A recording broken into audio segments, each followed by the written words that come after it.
Global Insight, stop dulu. Lo kira udah tahu negara mana yang paling kaya? Tahan sebentar, karena nomor 5 ini bikin banyak orang langsung diem dan ngecek ulang kenyataan.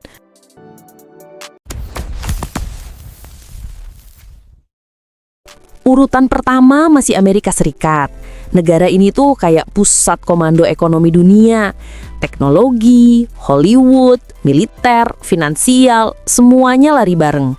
Lo mau nggak mau, ekonomi dunia itu masih muter di orbitnya mereka. Dan psikologi ekonomi mereka simple. Yang punya data, punya kekuasaan. Makanya mereka masih duduk nyaman di kursi raja.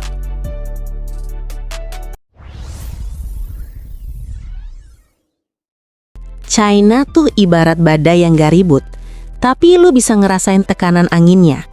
Mereka produksi apa aja dalam jumlah yang kebanyakan negara cuma bisa mimpiin. Dan yang bikin ngeri, mereka nggak cuma jual barang, mereka jual sistem. Baru 2 negara yang bisa ngedorong ekonomi global sedalam ini, AS dan China.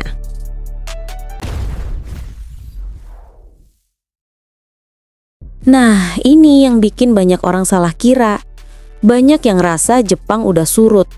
Padahal, Jepang tetap stabil kayak mesin yang olinya nggak pernah habis. Teknologi mereka masih level dewa. Disiplin budaya plus inovasi sama dengan kombinasi yang ngangkat mereka ke posisi 3 dari negara yang kecil tapi nyumbang ekonomi raksasa.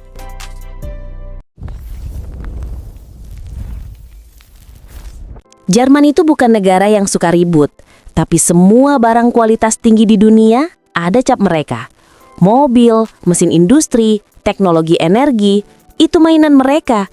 Ketika negara lain sibuk drama, Jerman sibuk kerja. Dan itu alasan kenapa mereka tetap jadi juara Eropa.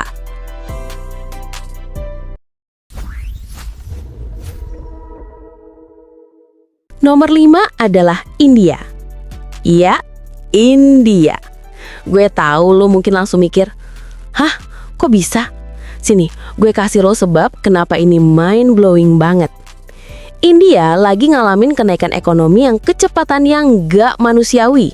Pasar digital meledak, teknologi berkembang gila-gilaan, dan populasi muda mereka itu cuma satu kata, powerhouse.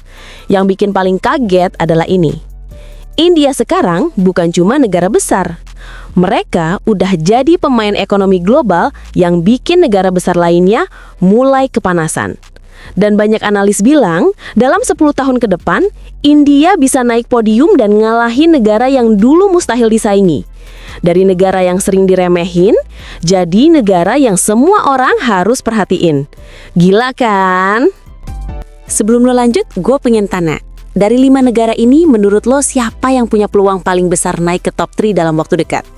Tulis prediksi paling berani lo. Gue mau lihat siapa yang punya visi paling jauh. Dan kalau lo suka fakta yang mind breaking kayak gini, lo tahu tombol apa yang harus lo pencet.